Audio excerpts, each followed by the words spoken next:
The rain outside hit the windows like a slow, steady rhythm of sorrow, one Adrian Wolf had become far too familiar with.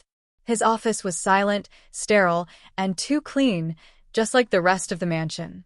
A marble desk, a single photo frame face down, and across from him, a long row of nannies he had already dismissed one by one. Too formal, too nosy, too perfect.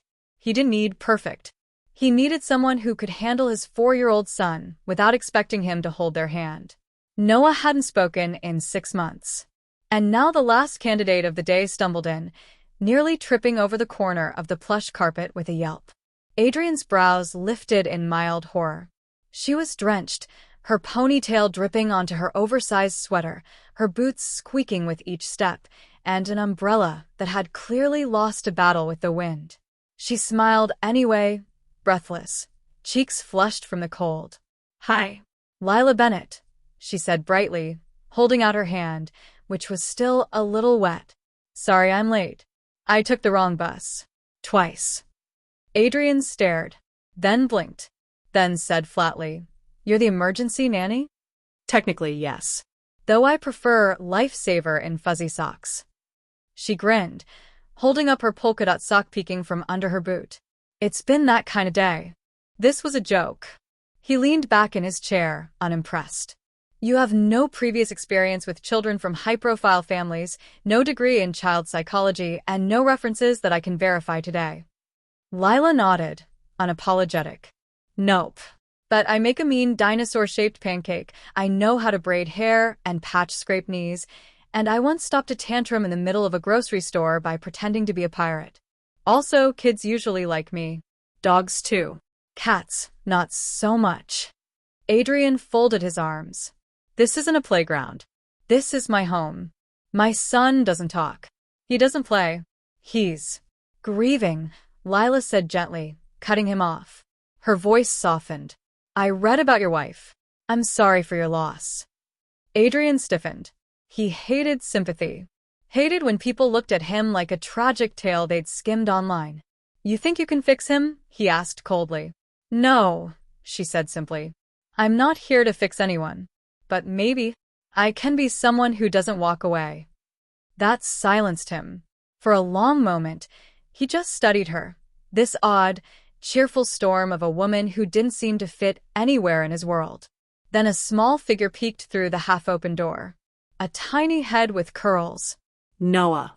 Adrian turned, about to speak, but before he could, Lila had already knelt down, lowering herself to Noah's eye level without hesitation. "Hey there, little explorer," she whispered. "I was just telling your dad how bad I am with directions.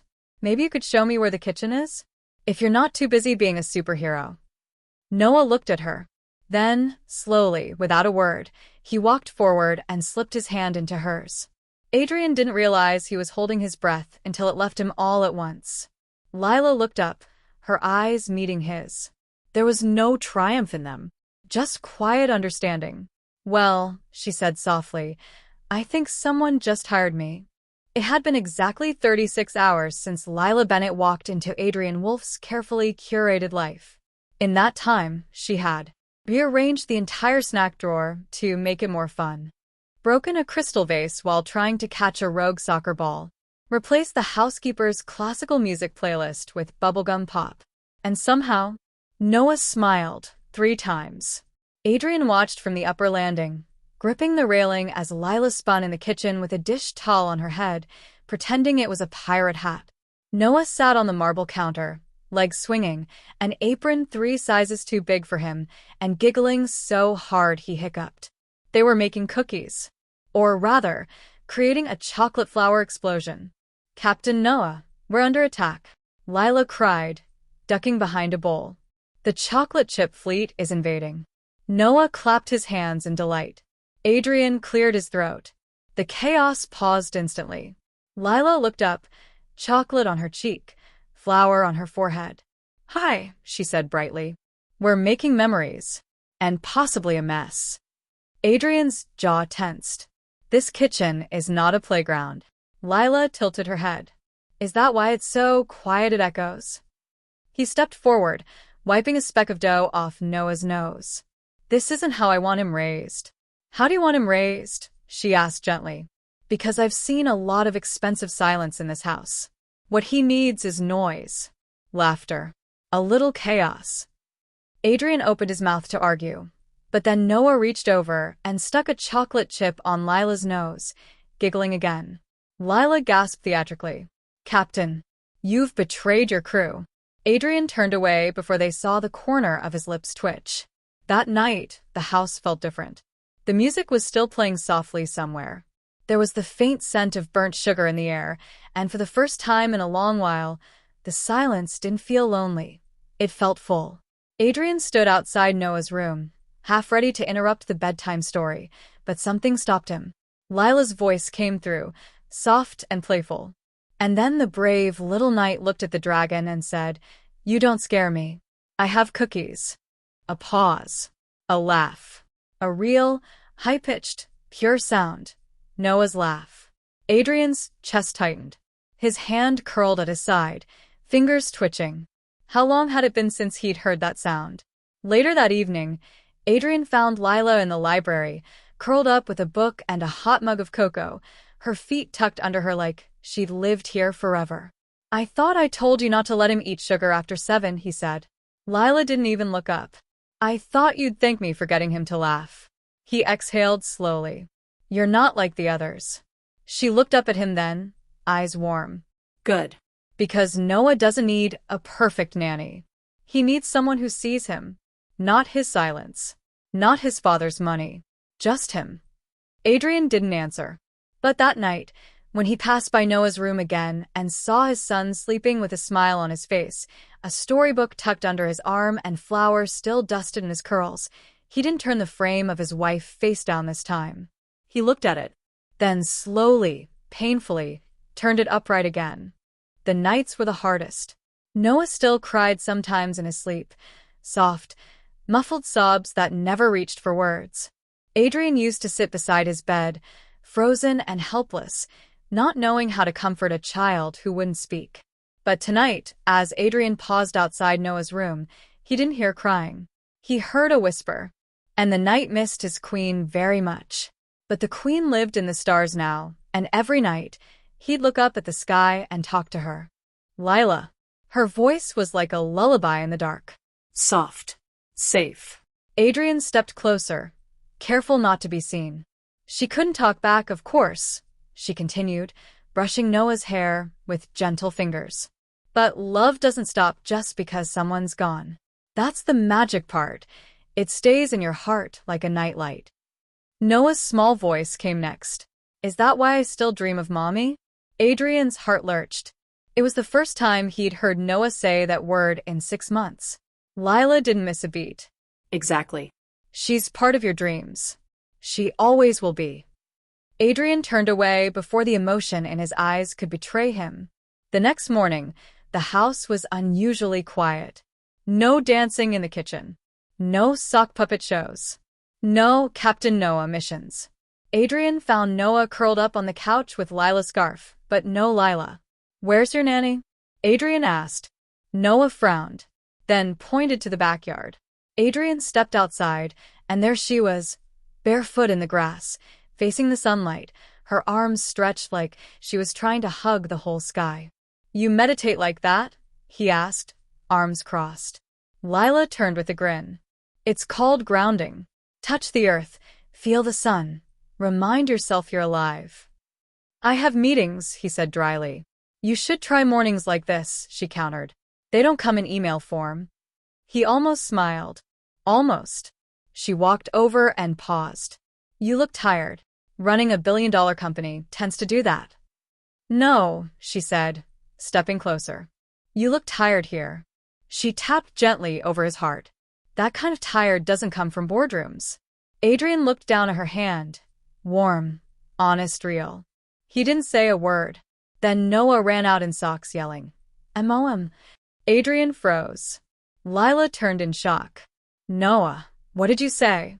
Noah looked between them, wide-eyed. I thought you feel like Mom. Silence. Lila's throat tightened.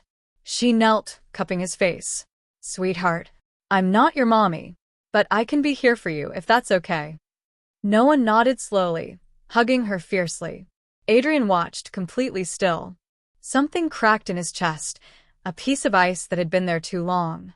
He wanted to stop it, shut it down. But when Lila looked up at him, eyes shining and unsure, he couldn't say a word. Because deep down, a part of him didn't want her to stop. Later that night, Adrian found himself holding the photo of his wife again. For the first time, he didn't just see the pain. He saw her smile, her warmth.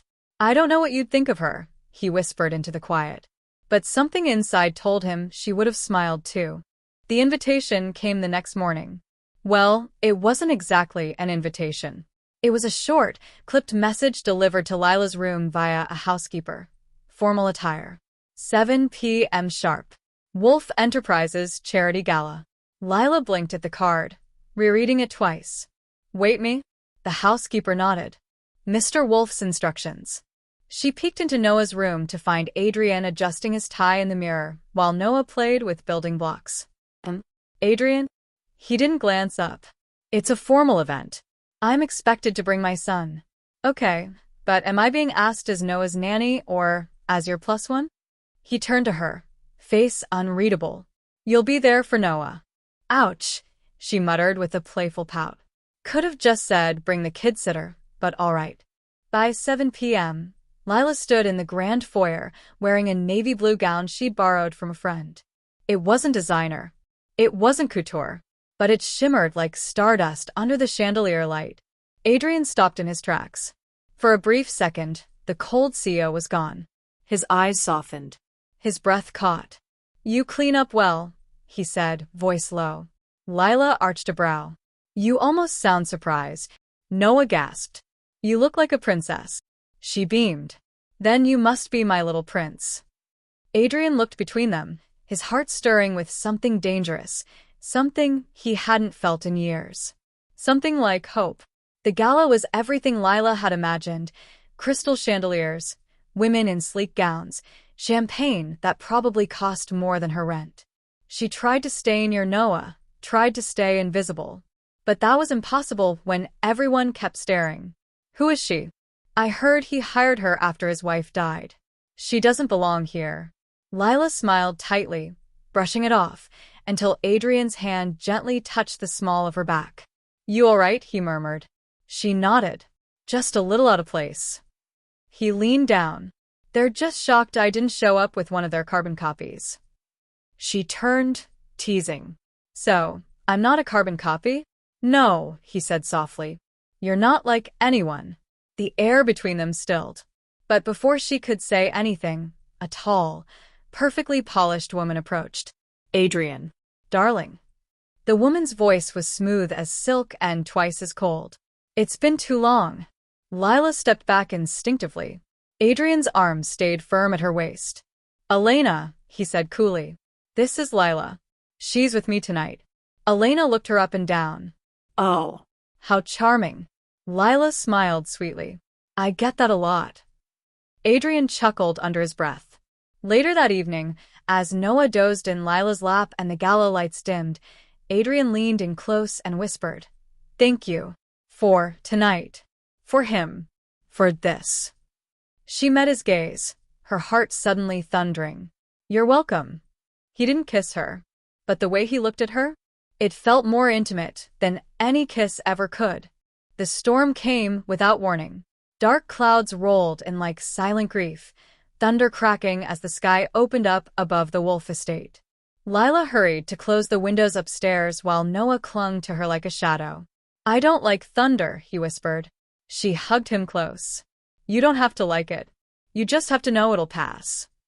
Downstairs, Adrian stood at his study window, watching the rain beat against the glass like it wanted to break in. He hadn't touched the photo album in months. Not since his wife's death. But tonight, with the storm raging outside, he pulled it down from the shelf. Page after page of memories. Smiles frozen in time. Her laugh captured in a still frame. And guilt. So much guilt. He was supposed to protect her. He should have been driving that night. She had called him, begged him to come home early. He'd stayed for a late meeting. She drove alone. and never came back. Lila found him an hour later, photo album open, a glass of untouched whiskey beside him, the storm echoing his silence. She didn't speak at first, just walked in and sat quietly across from him, the only sound between them the distant roll of thunder. She was beautiful, Lila said softly. Adrian looked up, pain raw in his eyes. She was everything. Lila nodded. I'm not trying to replace her. And I never will. I know, he said. But Noah, her voice trembled. He needs warmth again. Laughter. A hand to hold when the thunder's too loud. He looked at her then, really looked at her. Why are you here, Lila? She blinked. What do you mean? You could be working anywhere. For someone easier. Someone who doesn't snap or shut down or carry too much darkness. Why stay? She swallowed. Because I've known what it's like to grow up without softness. Because Noah smiles now. Because I see you, even when you try to hide. Silence filled the room like mist. Then, almost in a whisper, he said, You make the silence feel less cruel. That night, as Lila tucked Noah in, he clutched her hand and asked, If I love you, does that mean I'll forget Mommy? Her heart broke in half. No, sweet boy, she whispered. It means your heart's big enough to hold both. And maybe Adrian's heart could, too. But just as things seemed to settle, fate threw another stone. The next morning, a letter arrived. A woman's name. A past Lila thought she'd buried. And a truth she had never planned to share. Adrian found it before she could hide it. He stood at the threshold of her room, holding the envelope, his eyes cold again. What is this, Lila? She turned slowly. It's complicated. He held her gaze. You should start explaining. Because in that moment, he wasn't the man who had started to trust her. He was the CEO again. And Lila realized if she didn't come clean, she might lose everything. Adrian placed the envelope on the table between them like it was a weapon. A name written in elegant script on the front. Evelyn Langford. He didn't speak. He just waited. Lila sat down slowly, her fingers tightening in her lap. She's my mother. Adrian didn't blink. I thought you said you didn't have family. I don't. Not really. Lila let out a breath. She left when I was 12. Walked out with a suitcase and never came back. A long pause. I bounced between relatives after that. None of them wanted to keep me. So I stopped telling people I had a family at all. Seemed easier. Adrian's jaw tightened, but his eyes lost a bit of their edge. She sent that letter a few weeks ago. I didn't open it. I didn't want to read anything she had to say. But you kept it, he said quietly. I guess I just wasn't ready to let go, even after everything. Adrian stared at her for a long time, then finally sat across from her. And this is what you didn't want me to know. She looked up, surprised. You're not angry? I'm not the person to judge someone for hiding pain. His voice dropped. I know what it means to carry it alone. Lila's chest tightened. You're allowed to have a past, Lila. Just don't lie to me about it. I didn't lie, she whispered. I was just scared. His eyes softened. You're not the only one. Later that night, Lila finally opened the letter. Her mother's words spilled out in shaky ink. I was sick. I didn't know how to be a mother. But I never stopped thinking of you. Please, let me try to make it right. She folded the letter and tucked it away. Maybe not today. But someday, maybe. The next few weeks moved in a blur. Noah thrived like never before, laughing more, eating better, clinging to Lila like she was the light at the end of every tunnel. He called her Mommy again. This time, it wasn't by accident. Adrian saw it happen from the hallway. He didn't stop it, didn't correct it. He just stood there, something aching and hopeful in his chest all at once. One evening, Lila found a small box on her pillow. Inside was a silver bracelet. Simple, elegant, engraved with the initials L and N. No note, no card. Just a quiet gesture from a man who rarely said what he felt. She wore it every day after that. But nothing beautiful stays untouched for long. Adrian's ex-fiancée, Elena, returned. This time, not as a guest at a gala, but as a potential partner in a massive business merger. We work well together, she said smoothly in the boardroom. We always did. You need stability, Adrian. Not sentiment. She looked directly at Lila when she said it. Adrian's eyes flickered. Stability isn't the same as love. Elena smiled coolly. And what happens when love fades again? Lila walked out before she could hear the answer. Because even though Adrian had changed, he hadn't chosen. And her heart couldn't survive being a placeholder. Not again. Lila stopped wearing the bracelet. Not because she didn't love it, but because every time she looked at it, she remembered how easily people leave when someone better returns. She kept her distance, professional smiles, polite words, careful walls. And Adrian felt every inch of that space. Noah noticed too. He grew quieter. His laugh faded. He stopped drawing stick figures with 3 people, just him now, standing alone. Adrian found one of those drawings tucked into a storybook and stared at it until his vision blurred. He'd been so focused on keeping control of his company, his name, his empire, that he was losing the 2 people who made any of it mean something. Lila packed a small bag one evening. She didn't plan to run. Just step back. Clear her head. Protect her heart. But as she stepped out of her room, Noah stood in the hallway, clutching a stuffed bear, eyes wide with fear. Are you leaving? Her heart broke right in half. No, sweet boy. Just going to visit someone for a little while. Did I do something bad? No, never. She knelt and hugged him. You're the best part of my every day. He held her tight. Daddy doesn't laugh when you're not around. She closed her eyes. Downstairs, Adrian was on a call with Elena. We've finalized the merger proposal. All we need is your signature. He didn't answer. Instead, he asked, Do you know what Noah calls Lila? There was a pause. Does it matter? It does to me. His voice was low. He calls her mom. Another pause. She won't last. Women like her fall in love with the idea, not the man. They break when reality sets in. No, he said. She's the strongest woman I know. And for the first time in years, Adrian hung up on a business call. That night, Lila sat at a small cafe across town, nursing a lukewarm cup of tea. She hadn't cried. Not yet. Is this where you hide when you're hurting? A familiar voice asked. She turned. Adrian stood there, no driver, no suit, no mask. Just him. I thought you were busy finalizing your empire, she said softly. I was, he replied. Then I realized empires are worthless if you're the only one in them. She said nothing. He stepped closer. I chose you, Lila. Not her. Not the deal. You. And I should have said it sooner. Her lips trembled. But why now? Because I watched my son draw himself alone. Because he asked me why the light went out of her house. And because I love you. She froze. I love you, he said again. You make our home feel alive. You make me feel alive. And I'm sorry for every second you doubted that. Tears slipped down her cheeks. I don't need perfect, she whispered. Just real. He took her hand, kissed her palm.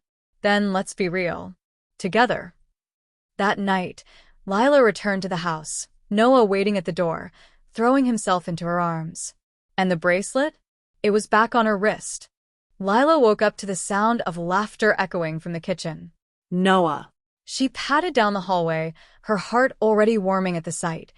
Noah standing on a stool, giggling as Adrian attempted pancakes, badly. Batter on the counter, flour in his hair, and the proudest grin she'd ever seen on his face. Adrian looked up, caught her watching. I'm better with billion-dollar contracts than eggs. Don't judge. Lila laughed. I was about to say I've seen crime scenes cleaner than this kitchen. He came closer, brushed flour from her cheek. Stay. Just like this. Forever. Her smile faltered, breath caught. Adrian, I'm serious. He reached into the drawer and pulled out a small velvet box, not a grand gesture, no candlelight or crowd. Just a quiet man ready to risk his heart again. He opened the box. Inside was a delicate ring with a sapphire center, the same shade as Noah's eyes. I don't want perfect, he said. I just want you. All of you. Will you marry me, Lila?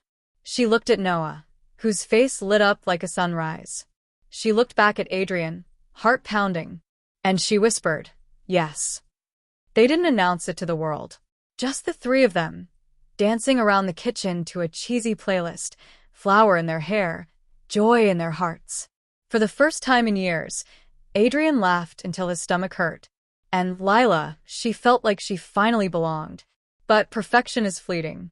Later that week, while picking up a dress order for Noah's school event, Lila ran into someone she never expected to see again. Her mother, Evelyn Langford.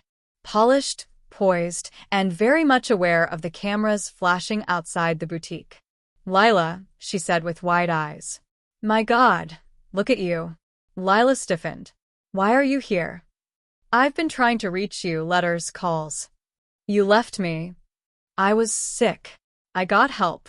I'm not the same woman I was." Lila crossed her arms. "I don't need a mother who remembers me when she wants a photo op." Evelyn's smile faded. "Is it true you're marrying Adrian Blackwell?" Lila froze. "Please be careful," Evelyn said. "That world, it eats people alive." "I know. I was in it." Before Lila could ask what she meant, Evelyn slipped a card into her hand. "If things ever fall apart, come find me." And then she was gone, leaving Lila with a whirlwind of questions. Back at the mansion, Lila tried to brush it off, but the seed of doubt was planted. What did Evelyn mean about Adrian's world? And why was her mother suddenly so interested now? It started with a name. A simple name on Evelyn's card, Gavin Rothschild. Lila had no intention of investigating. But curiosity has a voice that whispers louder in silence, especially when you're alone in a house where shadows once lingered. A quick search turned up more than she expected. Gavin Rothschild, CEO of Rothschild Enterprises. Former business partner to Adrian Blackwell. Once allies. Now enemies. And the headlines? Rothschild accuses Blackwell of corporate betrayal. Exposé, the partnership that turned into war. Exclusive, Blackwell's rise tied to Rothschild's fall. Lila stared at the screen, heartbeat loud in her ears. She didn't want to believe it, but Evelyn's words echoed. That world eats people alive. That night, Adrian returned late. Tired. Distracted. Lila asked softly, "Who is Gavin Rothschild?" His shoulders stiffened. "Just a second, but enough." "He's no one," Adrian said, brushing off his tie. "Adrian, I don't want to talk about him, but—" "Lila, please." His voice was low, pleading. "Not everything from my past deserves to be dug up. Especially not by you." And just like that, the walls came back. For days, things shifted. Small distances. Missed eye contact. Noah sensed it too. He became clingier, quieter, always watching their faces. Then one evening, Lila received a letter. Slipped under the door. No return address. Inside was a single photo. Adrian standing beside Evelyn. Laughing. Close. Intimate. On the back. "Do you really know who you're marrying?" The truth hit like cold rain. Lila confronted him, eyes blazing, hands shaking. "My mother," she demanded. "You knew her? You worked with her? And you didn't tell me?" Adrian stared at the photo.